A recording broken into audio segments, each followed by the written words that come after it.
Hello everyone. सो आज हमारा electricity का पार्ट थर्ड है। अभी तक हम इलेक्ट्रिसिटी में हम सारे कॉन्सेप्ट्स देख चुके हैं रिगार्डिंग सर्किट, चार्ज, इलेक्ट्रिसिटी क्या होता है, पोटेंशियल डिफरेंस क्या होता है। एंड लास्ट लेक्चर में हमने देखा था रेजिस्टेंस के बारे में पढ़ा था, हमने रेजिस्टिविटी के बारे में पढ़ा था, ठीक है। और हमने पढ़ा था रेजिस्टेंस सीरीज एंड पैरेलल के बारे में। कुछ एडवांटेजेस देखे थे हमने, पैरेलल कॉम्बिनेशन के क्या एडवांटेजेस होते हैं। और हमने पढ़ा था ओम्स लॉ के बारे में। सो आई थिंक जो आज का लेक्चर होगा वो आपका लास्ट लेक्चर होगा। और इलेक्ट्रिसिटी में जितना भी पेंडिंग टॉपिक रह गया है वो हमें आज के वीडियो में कवर करने की कोशिश करूँगी। सो आज का लेक्चर स्टार्ट करते हैं। सो आज हम देखेंगे various effect of electric current. ठीक है, इलेक्ट्रिक करंट की वजह से कौन से इफ़ेक्ट्स हमें होते हैं, क्योंकि ये एग्ज़ाम पॉइंट ऑफ व्यू से काफ़ी इंपॉर्टेंट है। ठीक है। सो इसमें एक तो हम पढ़ेंगे heating effect of electric current के बारे में। ठीक है, एक तो हम हीटिंग इफेक्ट के बारे में पढ़ेंगे और दूसरा हम पढ़ेंगे magnetic effect of electric current. इसमें मैं आपको वही चीज़ें करवाऊंगी जो एग्ज़ाम पॉइंट ऑफ व्यू से इम्पॉर्टेंट है। ठीक है। सो देखते हैं कि हीटिंग इफेक्ट क्या होता है इलेक्ट्रिक करंट का। हमने बड़ी बार नोटिस किया होगा कि जब एक कंडक्टर में से इलेक्ट्रिसिटी पास हो रही होती है तो आफ्टर सम टाइम हम देखते हैं कि वो जो कंडक्टर है जिसमें से इलेक्ट्रिसिटी पास हो रही है वो क्या हो गया होता है, हीटअप हो गया होता है ना। जो कंडक्टर जिसमें से इलेक्ट्रिसिटी पास हो रही होती है आफ्टर सम टाइम वो क्या हो जाता है, हीटअप हो जाता है। उसी चीज़ को हम क्या बोलते हैं, heating effect of electric current. Means किसी का हीटअप हो जाना, यहाँ पे हम किसकी बात करें, कंडक्टर्स की। ठीक है। सो हीट हो जाना किसकी वजह से, इलेक्ट्रिक करंट की वजह से। तो जब इलेक्ट्रिक करंट की वजह से कोई कंडक्टर हीटअप हो जाता है उसको हम क्या बोलते हैं, heating effect of electric current. वही मैंने यहाँ पे लिखा है। हीटिंग इफेक्ट क्या होता है, when heat is produced in a conductor due to flow of current through it, this is called heating effect of electric current. और इसी को हम क्या बोलते हैं, जूल्स लॉ ऑफ हीटिंग। ठीक है, इसी को हम बोलते हैं जूल्स लॉ ऑफ हीटिंग। अब जूल्स लॉ ऑफ हीटिंग की हमारी एक क्या है, इक्वेशन है, that is H equals to I²RT। हो सके तो इस इक्वेशन को याद रख लेना। जूल्स लॉ ऑफ हीटिंग की इक्वेशन है H इक्वल्स टू I²RT। अब हम देख लेते हैं कि ये आया कहाँ से। ठीक है, और अगर मैं बात करूँ SI यूनिट ऑफ हीट की, तो SI यूनिट ऑफ हीट क्या होता है, वो हमारा जूल होता है। ठीक है। सो अगर हमें पता हो, मैंने जब आपको पोटेंशियल डिफरेंस कराया था तो पोटेंशियल डिफरेंस का मैंने क्या फॉर्मूला कराया था कि V इक्वल होता है W/Q के। क्योंकि हमने देखा था पोटेंशियल डिफरेंस क्या होता है, it is the work done in carrying a unit charge from one point two another. So V किसके बराबर है हमारा, W/Q के। और ये इक्वेशंस तब तक उन बच्चों को समझ नहीं आएंगी जिन्होंने मेरे पुराने लेक्चर्स नहीं देखे होंगे। ठीक है। तो अगर हमें इस इक्वेशन से W की वैल्यू निकालनी होगी तो W की वैल्यू क्या आ जाएगी, W equals to V into Q. जब हम Q को शिफ्ट करेंगे तो मल्टीप्लीकेशन में आ जाएगा। ठीक है। अब मैं बोलूँ कि जनरल टर्म्स में पावर का क्या फॉर्मूला होता है। पावर होता है, अगर हम लेमैन लैंग्वेज में बोले तो पावर होती है ताकत। ये मैं लेमैन लैंग्वेज में बोल रही हूँ। पावर होती है ताकत, मीन्स कि आपने, अगर मैं बोलूँ कि आप में बहुत ताकत है, इट मीन्स कि आपने कोई काम बहुत जल्दी कर लिया है, तो मैं बोलूँगी कि आप में बहुत पावर है। ठीक है। अगर आप किसी काम को धीरे धीरे कर रहे हो तो मैं बोलूँगी आपकी पावर कम है। तो पावर क्या होती है, रेट ऑफ डूइंग वर्क, कि आप किस तेजी से काम को कर रहे हो, तो वो क्या होती है हमारी पावर। तो पावर हो गया work upon time, means rate of doing work is called power, कि आप कितनी देर में कितना काम कर रहे हो। ठीक है। अब हमने ऊपर इक्वेशन में निकाला कि W की वैल्यू क्या है, VQ। ठीक है। अब हम W की वैल्यू VQ क्या करेंगे, इस पावर की इक्वेशन में पुट करेंगे और ये हमारा किसके बराबर आ जाएगा, P is equals to VQ/T। ठीक है, इतनी चीज क्लियर है। अब हमने देखा था जब हमने इलेक्ट्रिक करंट के बारे में पढ़ रहे थे तो इलेक्ट्रिक करंट की डेफिनेशन के अकॉर्डिंग I किसके बराबर था, Q/T के। इट इज करंट क्या होता है हमारा, rate of flow of charge. Electric current किसके बराबर था कि rate of flow of charge हमें क्या बताता था इलेक्ट्रिक करंट के बारे में। तो that means I is equals to किसके बराबर हो जाता था, I हो जाता था electric current rate of flow of electric charges Q/T के। सो हम Q/T की जगह यहाँ पे क्या लिख देंगे, I पुट कर देंगे। तो पावर का फॉर्म इधर क्या हो जाएगा, पावर इसके बराबर हो जाएगा power is equals to V into I. अब जो हीट एनर्जी सप्लाई हो रही है by the source for time t, heat किसके बराबर होगी? हीट बराबर होगी पावर इंटू टाइम, कि उसके अंदर पावर कितनी है और वो कितनी देर के लिए है। ठीक है, पावर इंटू टाइम हो जाएगा हमारा हीट का फॉर्मूला। जितनी ज़्यादा पावर होगी उतनी ज़्यादा हीट प्रोड्यूस होगी, और जितनी देर के लिए वो सप्लाई होगा उतनी ज़्यादा हीट प्रोड्यूस होगी। तो हीट किसके बराबर हो गया? पावर इंटू टाइम के। और अभी हमने ऊपर वाली इक्वेशन में, दैट इज इक्वेशन 2 में, हमने पावर का फॉर्मूला लिखा था। तो H किसके बराबर होगा? VIT। और ये VI कहाँ से आया? इक्वेशन सेकंड से। ठीक है, अब हमें मालूम है, अगर मैं बात करूँ ओम्स लॉ की, ठीक है, तो ओम्स लॉ में हमने क्या पढ़ा था कि V जो है वो किसके बराबर है? IR के। ठीक है, अब इसी इक्वेशन को हम क्या करेंगे, यहाँ पे पुट कर देंगे V की वैल्यू। तो ये क्या आ जाएगा? V की जगह हमने लिखा IR, बाकी I जो है एज इट इज रहा और T एज इट इज। तो ये क्या बन गया basically? H equals to I square R T. जो मैंने आपको इक्वेशन ये जो मैंने आपको है ये मैंने पूरा डिराइव करके दिखाया है। अगर आपको डेरिवेशन नहीं याद होती है तो आपसे फॉर्मूला याद रखिए कि H किसके बराबर है? आई स्क्वायर आर टी। इसका ये मतलब हुआ कि H इज डायरेक्टली किसके प्रोपोर्शनल हो जाएगा? जितना करंट फ्लो हो रहा है कंडक्टर के। ध्यान से सुनना, ये चीज़ मैंने लिखी नहीं है, ये फॉर्मूला से ऑब्वियस है तो इसलिए मैंने ये चीज़ लिखी नहीं है। तो हीट जो प्रोड्यूस होती है वो किसके बराबर हो जाएगा? कि कितना करंट फ्लो हो रहा है उस कंडक्टर से, जितना ज़्यादा करंट फ्लो होगा उतना हीट होगा। कितना रेजिस्टेंस है, क्योंकि रेजिस्टेंस भी जितना ज़्यादा होगा उतना क्या होगा? हीट होगा। और टी क्या है हमारा यहाँ पे? H equals to I square R T. T यहाँ पे है हमारा टाइम। तो H is also directly proportional to time, की कितनी देर के लिए क्या है जो करंट है वो पास हो रही है। ठीक है, सो यहाँ से हमारा ये फॉर्मूला आ गया। सो ये था हमारा heating effect of electric current. कई बार आपसे इसके एप्लीकेशंस भी पूछे जाते हैं कि heating effect of electric current के एप्लीकेशंस क्या है।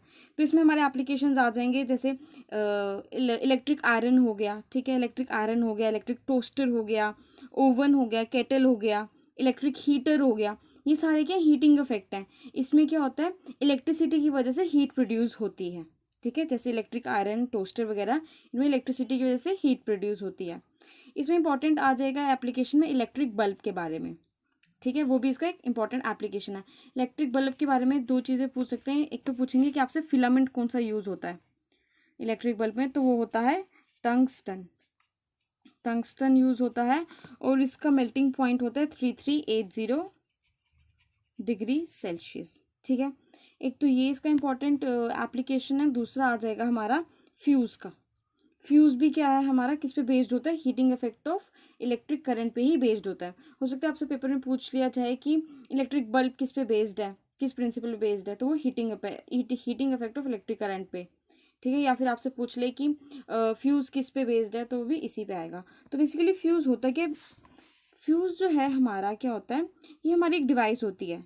So basically it is a device which protects a circuit and appliances by stopping the flow of current. ठीक है, क्यों? क्योंकि कई बार क्या होता है, करंट का जो फ्लो होता है वो बहुत ज़्यादा हो जाता है, और in case of short circuit तब भी उस केस में क्या होता है? फ्यूज़ जो है हमारी हेल्प करता है। और फ्यूज़ जो है हमेशा सीरीज में कनेक्ट किया जाता है और इसका मेल्टिंग पॉइंट लो होता है। हमेशा ध्यान रखना, इसको सीरीज में कनेक्ट करते हैं, इसका मेल्टिंग पॉइंट लो होता है। तो जैसे ही पीछे से हाई करंट आता है, तो हाई करंट आने की वजह से हमारे जो अप्लायंसेज हैं वो सड़ भी सकते हैं। तो ये क्या करता है? उस हाई करंट को अप्लायंसेस तक पहुंचने नहीं देता। तो ये क्या करता है? क्योंकि इसका मेल्टिंग पॉइंट लो होता है, तो ये क्या करता है? हाई करंट आने की वजह से ये क्या हो जाता है? मेल्ट हो जाता है। जब ये मेल्ट हो जाता है तो ये सर्किट को ब्रेक कर देता है। तो जब ये सर्किट को ब्रेक करता है तो इलेक्ट्रिसिटी आगे फ्लो नहीं कर पाती है और जो हमारे अप्लायंसेज हैं वो बच जाते हैं। ठीक है, तो ये था हमारा heating effect of electric current के बारे में। Then comes the magnetic effect of electric current. जैसे हमने पढ़ा हीटिंग इफेक्ट के बारे में, उसी तरह से मैग्नेटिक इफेक्ट। अगर इलेक्ट्रिसिटी हीट प्रोड्यूस करती है तो उसको हम हीटिंग इफेक्ट बोलते हैं। तो उसी तरह से जब इलेक्ट्रिक करंट जब मैग्नेटिक फील्ड प्रोड्यूस करती है तो उसको हम मैग्नेटिक इफेक्ट बोलते हैं। So magnetic field is produced around a conductor through which current is flowing.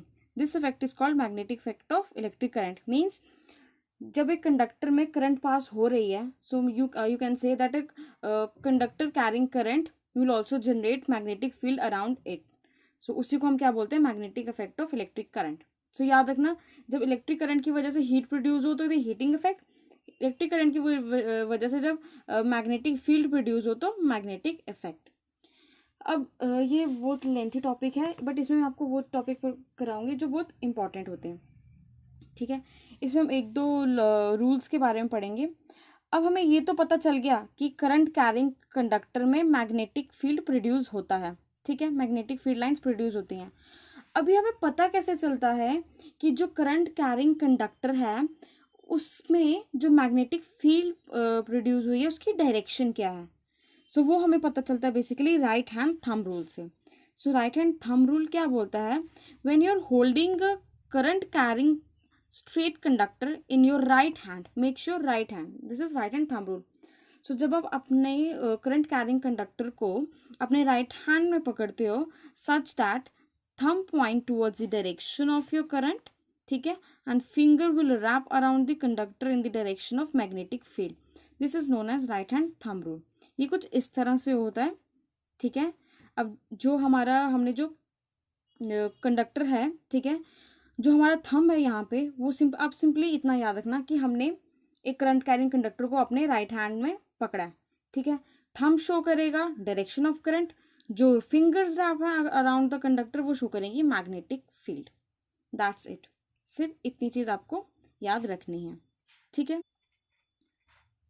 Next comes Fleming's left hand rule, ठीक है। फ्लेमिंग लेफ्ट हैंड रूल क्या बोलता है, उससे पहले हम एक छोटा सा कॉन्सेप्ट में आपको देती हूँ। मेरी बात ध्यान से सुनना, ठीक है। जब भी हम कोई कंडक्टर जिसमें से इलेक्ट्रिसिटी पास हो रही हो, मीन्स अ करंट कैरिंग कंडक्टर, ठीक है, जब भी हम एक करंट कैरिंग कंडक्टर को किसी मैग्नेटिक फील्ड में रखते हैं, ठीक है, जब भी हम किसी करंट कैरिंग कंडक्टर को किसी भी मैग्नेटिक फील्ड में रखेंगे तो उस कंडक्टर पे जिस पे से इलेक्ट्रिसिटी पास हो रही है उसमें क्या होगा, एक फोर्स एक्सर्ट होगी, ठीक है, उस पर एक फोर्स लगती है due to that magnetic field, और उस फोर्स की वजह से क्या होता है, जो कंडक्टर है वो मूव करता है, ठीक है। मैंने क्या बोला कि whenever a current carrying conductor is placed in a magnetic field, जब भी हम उसको मैग्नेटिक फील्ड में रखते हैं तो इट एक्सपीरियंसेस अ फोर्स, ठीक है, उस पर एक फोर्स लगती है जब भी हम उसको मैग्नेटिक फील्ड में रखेंगे, और उस फोर्स की वजह से क्या होता है, कंडक्टर जो है वो मूव करता है, ठीक है। वही चीज मैंने लिखी है यहाँ पे, whenever a current carrying conductor is placed in magnetic field it experiences a force due to magnetic field and this force causes the conductor to move। अब क्वेश्चन आता है कि जो करंट कैरिंग कंडक्टर है उसमें जो करंट पास हो रही है उसकी डायरेक्शन क्या होगी, ठीक है। जो मैग्नेटिक फील्ड है, जिस मैग्नेटिक फील्ड में उस करंट कैरिंग कंडक्टर को रखा है उस मैग्नेटिक फील्ड की क्या डायरेक्शन है, ठीक है। पहले तो हमने देखना है कि जो करंट कैरिंग कंडक्टर है उसमें करंट की क्या डायरेक्शन है, मैग्नेटिक फील्ड जिसमें हमने रखा है उसमें मैग्नेटिक लाइंस की क्या डायरेक्शन है, और जो उस पर फोर्स एक्सर्ट हो रही है उसकी क्या डायरेक्शन है, ठीक है। ये सब कुछ तो होता है बट उनकी डायरेक्शंस कैसे पता चलेंगी वो हमें पता चलेंगी by using Fleming's left hand rule. So Fleming left hand rule क्या बोलता है, according to this rule stretch the thumb, forefinger and middle finger of your left hand, ठीक है, such that they are mutually perpendicular, ठीक है, mutually perpendicular होंगे। याद रखना यहाँ पे हमारा फोर फिंगर, आप सिर्फ याद रखना कि कौन सी चीज़ क्या रिप्रेजेंट कर रही है। बेसिकली हम फ्लेमिंग लेफ्ट हैंड रूल को इसलिए यूज़ करते हैं ताकि हम बता सकें कि फोर्स की डायरेक्शन क्या है जब हम किसी करंट कैरिंग कंडक्टर को एक मैग्नेटिक फील्ड में रखते हैं। तो जो हमारा फोर फिंगर है वो हमें बताएगा डायरेक्शन ऑफ मैग्नेटिक फील्ड, हमारी मैग्नेटिक फील्ड कौन सी है। मिडिल फिंगर बताएगी कि डायरेक्शन ऑफ करंट क्या है, और थंब बताएगा कि किस डायरेक्शन में फोर्स उस पर एक्ट कर रही है, ठीक है। सो फॉर एग्जाम्पल अगर आप अपने लेफ्ट हैंड को स्ट्रेच करते हो फॉरवर्ड में अपने सामने, ठीक है, तो फोर फिंगर आपको बता रही है magnetic field lines, middle finger आपको बता रही है कि करंट किस में है, किस डायरेक्शन में है, और थंब आपको बताएगा कि उस करंट कैरिंग कंडक्टर में फोर्स किस तरफ लग रही है, ठीक है। सो आई होप आपको Fleming's left hand rule clear होगा। Now the next comes the Fleming's right hand rule. इसमें क्या बोलता है, अब जैसे हमने देखा इसको समझने से पहले हम समझेंगे कि इलेक्ट्रोमैग्नेटिक इंडक्शन क्या होता है। और इलेक्ट्रोमैग्नेटिक इंडक्शन का कंसेप्ट हमें दिया था फैराडे ने, ठीक है। उसके दिमाग में ये बात आई कि अगर इलेक्ट्रिक करंट की वजह से, ठीक है ध्यान से सुनना, इलेक्ट्रिक करंट की वजह से अगर मैग्नेटिक फील्ड प्रोड्यूस हो सकता है, जो अभी हमने पीछे देखा कि कैसे इलेक्ट्रिसिटी के प्रोड्यूस होने से मैग्नेटिक इफेक्ट्स में, कि जब इलेक्ट्रिसिटी करंट कैरिंग कंडक्टर से फ्लो होती है तो मैग्नेटिक फील्ड प्रोड्यूस होता है। तो उसके दिमाग में बात आई कि जब करंट कैरिंग कंडक्टर से एक मैग्नेटिक फील्ड प्रोड्यूस हो सकता है तो क्या फिर मैग्नेटिक फील्ड को चेंज करने से इलेक्ट्रिसिटी प्रोड्यूस हो सकती है। ये उसके दिमाग में एक बात आई थी, ठीक है, फैराडे के, ठीक है। तो उसने उसने एक एक्सपेरिमेंट किया था जिससे प्रूव हुआ था कि हाँ मैग्नेटिक फील्ड को वाइस वर्सा, मैग्नेटिक फील्ड को चेंज करने से भी इलेक्ट्रिसिटी प्रोड्यूस होती है, ठीक है। जैसे इलेक्ट्रिसिटी की वजह से मैग्नेटिक फील्ड प्रोड्यूस होता है, उसी तरह से मैग्नेटिक फील्ड को चेंज करने से इलेक्ट्रिसिटी भी प्रोड्यूस होती है, और उसी को ही हम इलेक्ट्रोमैग्नेटिक इंडक्शन बोलते हैं। देखते हैं इसकी definition. The production of electric current across a conductor when exposed to changing magnetic field is known as electromagnetic induction, ठीक है। और इसको हम कैसे कर सकते हैं, we can induce current in a coil either by moving the coil in a magnetic field or by changing the magnetic field around it। अब इस लाइन का क्या मतलब है, ये उसने एक एक्सपेरिमेंट किया था जिसमें उसने एक कॉइल ले ली, ठीक है, एक गैल्वानोमीटर ले लिया, ठीक है। गैल्वानोमीटर बेसिकली हमें बताता है कि करंट उसमें कितना है, ठीक है, जो फ्लो कर रही है, डिटेक्ट करता है करंट को, ठीक है। और एक हमने ले लिया था एक बार मैग्नेट, ठीक है, जिसका एक नॉर्थ पोल और एक साउथ पोल है, ठीक है। सो उसने देखा कि जब मैं नॉर्थ पोल जो मैग्नेट है उसका नॉर्थ पोल जब मैं कॉइल के अंदर लेके जा रहा हूँ, मूव करा रहा हूँ, मैग्नेट को कॉइल के अंदर मूव करवा रहा हूँ, तो क्या हो रहा है, ये गैल्वानोमीटर जो है डिफ्लेक्ट कर रहा है, इट मीन्स इलेक्ट्रिसिटी प्रोड्यूस हो रही है। उसी तरह से जब मैं इसको बाहर की तरफ ला रहा हूँ, ठीक है, जब मैं बाहर की तरफ ला रहा हूँ तो भी इलेक्ट्रिसिटी प्रोड्यूस हो रही है, बट तब गैल्वानोमीटर किस तरफ से डिफ्लेक्ट करता था, लेफ्ट हैंड साइड, ठीक है। गैल्वानोमीटर कुछ ये इस तरह से होता है, यहाँ बीच में 0 होता है, ये उसकी सुई होती है। सो जब वो नॉर्थ पोल को बी के पास ला रहा था तो ये डिफ्लेक्ट कर रहा था गैल्वानोमीटर टुवर्ड्स राइट, ठीक है। जैसे उसको नॉर्थ पोल को पॉइंट बी से दूर लेके जा रहा था तो तब भी करंट प्रोड्यूस हो रही थी, लेकिन जो गैल्वानोमीटर है वो किस तरफ एरो शो कर रहा था, टुवर्ड्स लेफ्ट। इट मीन्स कि मैग्नेट को मूव करने से जो मैग्नेटिक फील्ड चेंज हो रहा है वो ये क्या बता रहा है, गैल्वानोमीटर, ठीक है। सो उसको पास लाने में और उसको मैग्नेट को दूर ले जाने पे जो करंट की डायरेक्शन है वो भी चेंज हो रही है। जब वो मतलब नॉर्थ पोल को बी के पास ला रहा है तो वो राइट डिफ्लेक्ट कर रहा है, मीन्स करंट की एक पर्टिकुलर डायरेक्शन है, और जब वो नॉर्थ को बी से दूर लेके जा रहा है तो करंट तो फ्लो कर रही है लेकिन उसकी डायरेक्शन चेंज हो रही है, तो इट मीन्स उसको पास या दूर ले जाने पे करंट जो है वो अपनी डायरेक्शन चेंज कर रही है, ठीक है। फिर उसने क्या किया, उसने साउथ पोल को रिवर्स कर दिया। उसने देखा कि अगर मैं मैग्नेट का वो करूं, पोल्स रिवर्स करूं तो क्या होगा, मैग्नेट के पोल्स रिवर्स करने पे उसको क्या हुआ कि जो डायरेक्शन ऑफ करंट थी वो भी क्या हुई, उसको रिवर्स हुई, ठीक है। और उसने तीसरी चीज ये देखी कि जितना फास्ट वो मैग्नेट को मूव कर रहा था उतना ही फास्ट क्या हो रहा था, वो डिफ्लेक्शन हो रहा था। जितना स्लो वो मैग्नेट को मूव कर रहा था उतना स्लो उसका डिफ्लेक्शन था। सो बेसिकली उसने क्या कंक्लूड किया कि एक तो ये कंक्लूड किया कि करंट जो है, current is induced in the coil due to relative motion between the magnet and coil.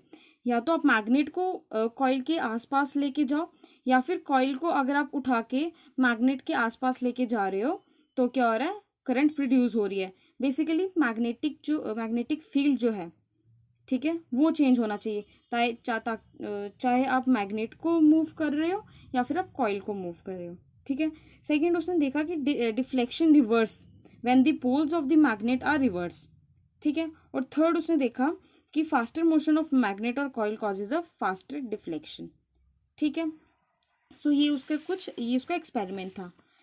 सो अब इधर क्वेश्चन आता है कि जो इलेक्ट्रिसिटी प्रोड्यूस हुई, मतलब जो इलेक्ट्रोमैग्नेटिक इंडक्शन, मतलब जो ये इंड्यूस्ड करंट है, ठीक है, जो ये इंड्यूस्ड करंट प्रोड्यूस हुई, ठीक है, जो ये है मैग्नेटिक फील्ड है जो वो चेंज हो रहा है, और जो मोशन है, ठीक है, मोशन ऑफ दिस कॉइल, वो किस तरह से अफेक्ट करता है, ठीक है। तो वो हमें पता चला किससे, फ्लेमिंग्स राइट हैंड रूल से, ठीक है।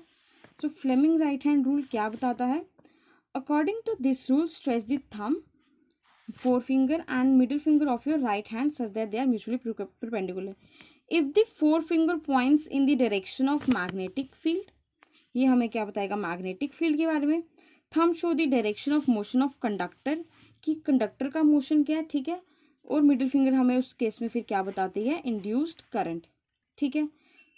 आपका फोर फिंगर बता रहा है कि मैग्नेटिक फील्ड की डायरेक्शन क्या है, ठीक है। थंब बता रहा है कि हम कंडक्टर को किस मोशन में लेके जा रहे हैं, ठीक है, क्योंकि कंडक्टर क्या करेगा, मूव करेगा, ठीक है। कंडक्टर के मूव करने से क्या होगा, जो मैग्नेटिक फील्ड है वो चेंज होगा, और जब मैग्नेटिक फील्ड चेंज होगा तो इंड्यूस्ड करंट प्रोड्यूस होगी। तो जब इंड्यूस्ड करंट प्रोड्यूस होएगी तो उसकी डायरेक्शन क्या होगी, वही हमें बताता है ये Fleming's right hand rule. So I hope आपको ये सब क्लियर हो गया होगा, ठीक है। ये थोड़ा डिफिकल्ट लग रहा है बट इतना ये है नहीं है। आपको अगर ये नहीं भी याद रह रहा तो आप सिंपली याद रखो कि कौन सा रूल हमें क्या बताता है और कौन सी फिंगर हमें क्या बता रही है, ठीक है। अब हमारे इस सिलेबस का नेक्स्ट टॉपिक है इलेक्ट्रिक पावर। ये आपको सिलेबस में भी है, ठीक है। अब देखते हैं कि इलेक्ट्रिक पावर क्या है। Electric power is the rate of consumption of electric energy in a electrical circuit, ठीक है। अब इलेक्ट्रिक पावर अगर मैं दूसरी भाषा में बात करूँ तो पावर क्या था हमारा, rate of doing work. But इस केस में रेट ऑफ डूइंग वर्क का क्या मतलब आ जाएगा कि इलेक्ट्रिक एनर्जी जो है वो कितना कंज्यूम हो रही है, एक इलेक्ट्रिक सर्किट में कितना इलेक्ट्रिक एनर्जी जो है वो कंज्यूम हो रहा है, वो हमारा क्या होता है, इलेक्ट्रिक पावर, ठीक है। तो it is the rate of consumption of electric energy in a circuit. तो पावर का इस हिसाब से क्या फॉर्मूला बन जाएगा, पावर बन जाएगा पावर इज इक्वल्स टू क्या है, rate of consumption of electric energy. So electric energy by time, कि कितना इलेक्ट्रिक एनर्जी प्रोड्यूस हो रहा है। रेट जब टर्म आ जाए तो मीन्स टाइम का कंसेप्ट आएगा, ठीक है। एक तो ये फॉर्मूला हो गया कि rate of consumption of electric energy. और पावर को डिनोट करने के और भी बहुत सारे फॉर्मूलेस हैं, ठीक है। पहला फॉर्मूला आ गया P equals to V by V into I, ठीक है। इसकी जो डेरिवेशन है ये हमने देखी थी लास्ट स्लाइड में जब हमने पढ़ा था हीटिंग इफेक्ट में, ठीक है। इसको आपको मिल जाएगा जो P इक्वल्स टू V आया हीटिंग इफेक्ट वाले में, वहां पे मैंने आपको इक्वेशन सेकंड जो थी वहां पे मैंने आपको प्रूफ करके बताया था कि P इक्वल्स टू VI कैसे आया, ठीक है। अब इसकी एक दो इक्वेशंस और हैं, ठीक है। अब अगर हम V की जगह हम क्या कर दें, IR डाल दें बाय ओम्स लॉ, ठीक है। तो क्या बन जाएगा ये IRI, ठीक है। तो ये बन जाएगा I स्क्वायर R, ठीक है। और ये कैसे आया, V इक्वल्स टू IR के बराबर है बाय ओम्स लॉ। अब V की जगह हमने ये वैल्यू यहाँ पे पुट की तो ये बन गया I square R। So P का सेकेंड फॉर्मूला बनता है हमारा I स्क्वायर R, ठीक है, ठीक है। अब ओम्स लॉ में ही हमारे पास था, जैसे हमने देखा V इक्वल्स टू IR, तो I किसके बराबर है, V बाय R के, ठीक है। तो यहाँ पे हम अगर वो वैल्यू डालें तो क्या आ जाएगा, P इक्वल्स टू I की जगह क्या आ जाएगा, V square by R square into R, ठीक है, क्योंकि यहाँ पे I क्या है, स्क्वायर में है, ठीक है। इस स्क्वायर से ये R कैंसिल हो गया तो ये क्या बना, V स्क्वायर बाय R। तो इलेक्ट्रिक पावर का हमारा थर्ड फॉर्मूला बन जाएगा P is equals to V square by R, ठीक है। आई होप आपको इतनी ये जो डेरिवेशंस कहाँ कहाँ से, ये जो 3 फॉर्मूलेस कैसे आए, ये आपको क्लियर हो गए होंगे। सिंपल याद रखना, ये सिर्फ ओम्स लॉ से ही आए हैं। पहले में हमने V की वैल्यू डाली और दूसरे में हमने I की वैल्यू डाली, ठीक है। Then next comes the SI unit. SI unit power की होती है हमारी वॉट, ठीक है। और अगर मैं 1 वॉट की डेफिनेशन बोलूँ कि 1 वॉट क्या होता है, तो याद रखना 1 वॉट को हमेशा हम इस फॉर्मूले से ही डिफाइन करेंगे, इस वाले से।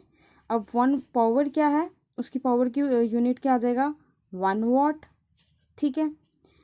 ये V क्या हमारा पोटेंशियल डिफरेंस, तो पोटेंशियल डिफरेंस का क्या आ जाएगा हमारा ऐसा यूनिट, 1 वोल्ट में आ जाएगा ये। और I क्या है, करंट, तो करंट क्या हो जाएगा हमारा 1 एम्पेयर। सो हम ये कह सकते हैं कि 1 वॉट क्या होता है, 1 watt it is defined as the power consumed by a device, ठीक है, when 1 ampere of current passes through it at the potential difference of 1 volt, ठीक है। आई होप आपको ये पता चल गया होगा कि 1 वॉट की डेफिनेशन क्या होती है, ठीक है। मैंने लिखी नहीं है वर्ड्स में, बट फॉर्मूला से ये क्लियर है। Another unit of power is horse power, ठीक है। हॉर्स पावर की बड़ी बार वैल्यू पूछी जाती है। सो हॉर्स, पहले तो याद रखना कि हॉर्स पावर किसकी यूनिट है, हॉर्स पावर हमारी इलेक्ट्रिक पावर की यूनिट है, ठीक है। और इसकी वैल्यू होती है 946 वॉट के बराबर, ठीक है। और अगर मैं क्वांटिटी की बात करूं तो इलेक्ट्रिक पावर हमारी स्केलर क्वांटिटी है, ठीक है। सो आई होप आपको इसका कॉन्सेप्ट अब क्लियर हो गया होगा कि इलेक्ट्रिक पावर क्या होता है, ठीक है। उसके फॉर्मूलाज भी क्लियर हो गए होंगे। बस याद रखना, इसको हमने क्या किया था, V में सिर्फ ओम्स लॉ किया था यूज़। V की जगह पहले हमने IR पुट किया, तो फिर हमने इस केस में I की जगह हमने क्या किया, V/R पुट किया था। ये स्क्वायर है तो ये स्क्वायर स्क्वायर आ गए थे, ठीक है। इसको याद रखना हमेशा कि ये किसके बराबर है, 946 के बराबर है, ठीक है।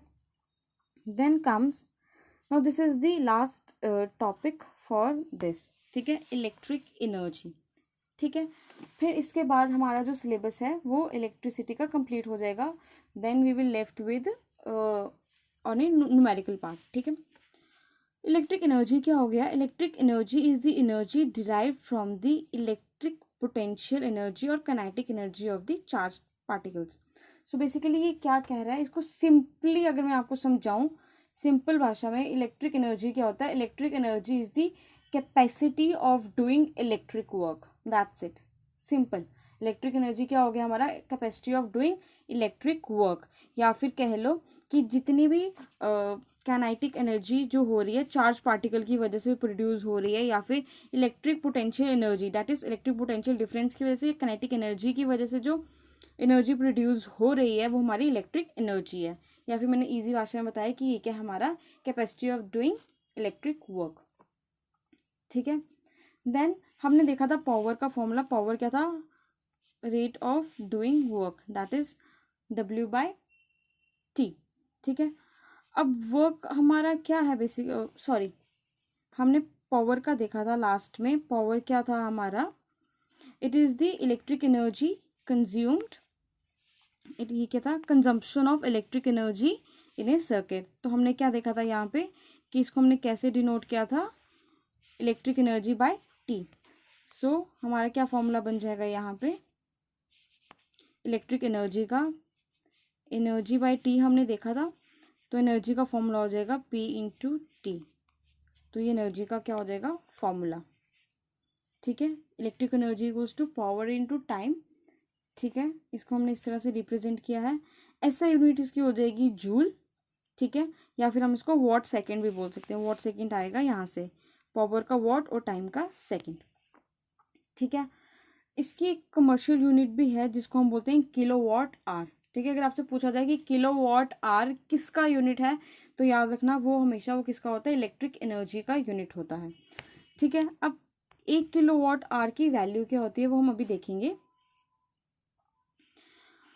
एक मिनट, 1